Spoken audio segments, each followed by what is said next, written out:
Hello friends, अगर आप भी इंग्लिश अच्छे से बोलना चाहते हो और अपनी इंग्लिश को इम्प्रूव करना चाहते हो तो इस वीडियो को एंड तक ज़रूर देखना, आपको बहुत कुछ सीखने को मिलेगा। सो फ्रेंड्स, बिना किसी देरी के शुरू करते हैं आज की वीडियो और देखते हैं आज का अपना पहला सेंटेंस। सो फ्रेंड्स, यहाँ पर ये बोल रहा है कि मैं उसके घर में दोबारा कभी कदम नहीं रखूंगा। इस इंग्लिश में बोलेंगे I never set foot in his house again. I never set foot in his house again, यानी मैं उसके घर में दोबारा कभी कदम नहीं रखूंगा।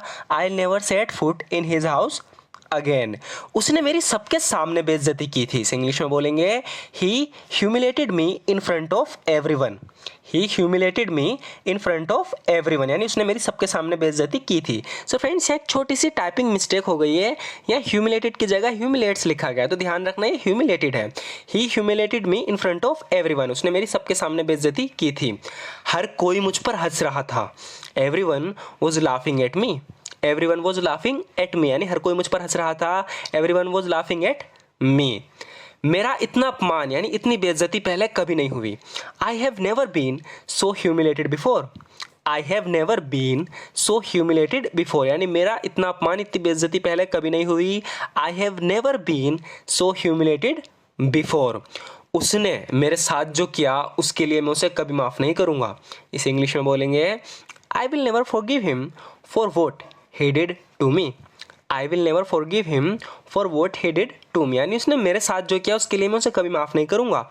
आई will never forgive him for what he did to me. देखो, इसे इतनी बड़ी बात मत बनाओ। तो यहाँ पर इसे समझा रहा है, कह रहा है कि look don't make it a big deal. तो बिग डील मतलब बड़ी बात। कह रहा है कि look don't make it a big deal. देखो, इसे इतनी बड़ी बात मत बनाओ, इसे बड़ी बात मत बनाओ। Look don't make it a big deal, ये इतनी बड़ी बात नहीं है। इस तरह के सेंटेंस हम बहुत यूज़ करते हैं। कह रहा है कि ये इतनी बड़ी बात नहीं है। It's not such a big deal. It's not such a big deal, ये इतनी बड़ी बात नहीं है। It's not such a big deal.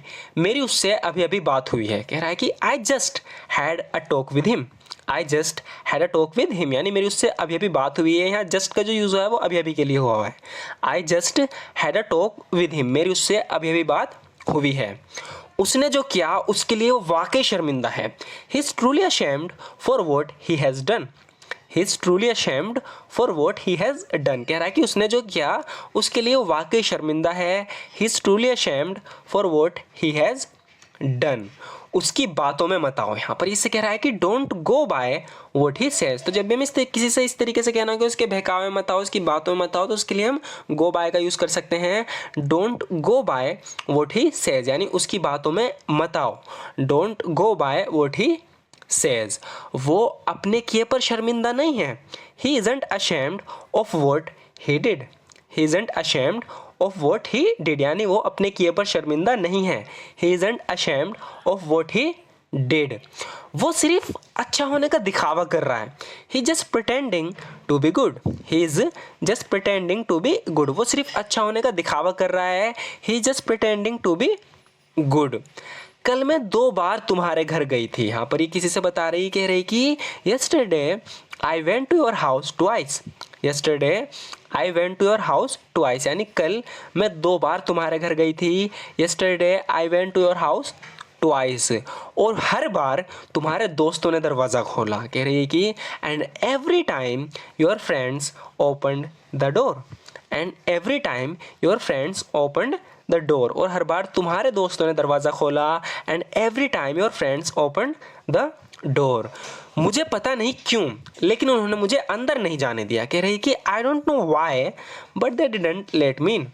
I don't know why but they didn't let me in. मुझे नहीं पता क्यों लेकिन उन्होंने मुझे अंदर नहीं जाने दिया। I don't know why but they didn't let me in. तुम ये सब पहले से जानते थे, है ना। यहाँ पर ये किसी से कह रही है कि तुम ये सब पहले से जानते थे, है ना। इस इंग्लिश में बोलेंगे you already knew all this didn't you. You already knew all this didn't you. तुम ये सब पहले से जानते थे, है ना। You already knew all this didn't you. तुम्हें पता है तुम में और मुझ में क्या फ़र्क है। कह रही कि you know what the difference between you and me is. You know what the difference between you and me is. कह रही कि तुम जानते हो तुम में और मुझ में क्या फ़र्क है। You know what the difference between you and me is, फ़र्क यह है कि तुम ये सब पैसों के लिए करते हो। The difference is you do this all for money. The difference is you do this all for money. फ़र्क यह है कि तुम ये सब पैसों के लिए करते हो। The difference is you do this all for money, जबकि मैं सब फ्री में करती हूँ। Whereas I do it all for free.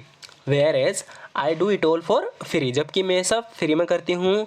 Whereas I do it all for free. जिंदगी सिर्फ पैसा ही कमाना नहीं है। कह रही है कि life isn't all about earning money.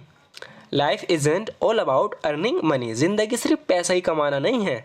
Life isn't all about earning money. ये दुनिया अच्छी नहीं है। ये कह रहा है कि the world is not fair. The world is not fair. यहाँ पर इस लड़की को समझा रहा है, कह रहा है कि ये दुनिया अच्छी नहीं है। The world is not fair. यहाँ सिर्फ उन्हीं की इज्जत होती है जिनके पास पैसा होता है। इस इंग्लिश में बोलेंगे, only those who have money are respected here. Only those who have money are respected here. कह रहा है कि ये दुनिया अच्छी जगह नहीं है। यहाँ सिर्फ उन्हीं की इज्जत होती है जिनके पास पैसा होता है। Only those who have money are respected here. अगर तुम गरीब हो तो कोई तुम्हारी इज्जत नहीं करेगा। कह रहा है कि if you are poor no one will respect you. If you are poor no one will respect you, यानी अगर तुम गरीब हो तो कोई तुम्हारी इज्जत नहीं करेगा, रिस्पेक्ट नहीं करेगा। If you are poor no one will respect you, ऐसा तुम्हारा मानना है। कह रही है कि that's what you believe. That's what you believe, यानी ऐसा तुम बिलीव करते हो, ऐसी बात पे ऐसा तुम्हारा मानना है। That's what you believe. लेकिन मेरा ऐसा मानना नहीं है। But I don't believe so. But I don't believe so, लेकिन मेरा ऐसा मानना नहीं है। But I don't believe so. अपने गंदे हाथ इससे हटाओ। तो यहाँ पर किसी से कह रहा है कि get your filthy hands of it. Get your filthy hands of it, यानी अपने गंदे हाथ इससे हटाओ। हटाने के लिए हमने ऑफ का यूज़ किया है। Get your filthy hands of it. अगर तुम किसी को दोष देना चाहते हो तो मुझे दो। कह रहा है कि if you want to blame someone blame me. If you want to blame someone blame me. इस तरीके से हम बोलते हैं ना कि अगर तुम किसी को दोष देना चाहते हो तो मुझे दो। If you want to blame someone blame me. मैं काम के बाद सीधा घर जाता हूँ। यहाँ पर ही किससे कह रहा है कि I go straight home after work. I go straight home after work, यानी मैं काम के बाद सीधा घर जाता हूँ। I go straight home after work. मुझे मौत की धमकी देने का कोई फ़ायदा नहीं। से इंग्लिश में बोलेंगे, it's no use threatening me with death. It's no use threatening me with death, यानी मुझे मौत की धमकी देने का कोई फ़ायदा नहीं। It's no use threatening me with death. यहाँ पर ये अपने दोस्त से कह रही है कि मुझसे चालाकी करने की कोशिश मत करो। इस इंग्लिश में बोलेंगे, don't try to act smart with me. Don't try to act smart with me, यानी मुझसे चालाकी करने की कोशिश मत करो। Don't try to act smart with me. So friends, आज की वीडियो में बस इतना ही। और हर वीडियो की तरह इसमें भी हमने लास्ट के 5 से 6 सेंटेंसेस जो थे वो पुरानी वीडियो से लिए हैं, ताकि उनकी प्रैक्टिस भी होती रहे। जो आपने पहले पढ़ा है आप उन्हें ना भूलो और नए भी सीखते रहो। तो इसीलिए हम रिपीट करते हैं ताकि प्रैक्टिस होती रहे।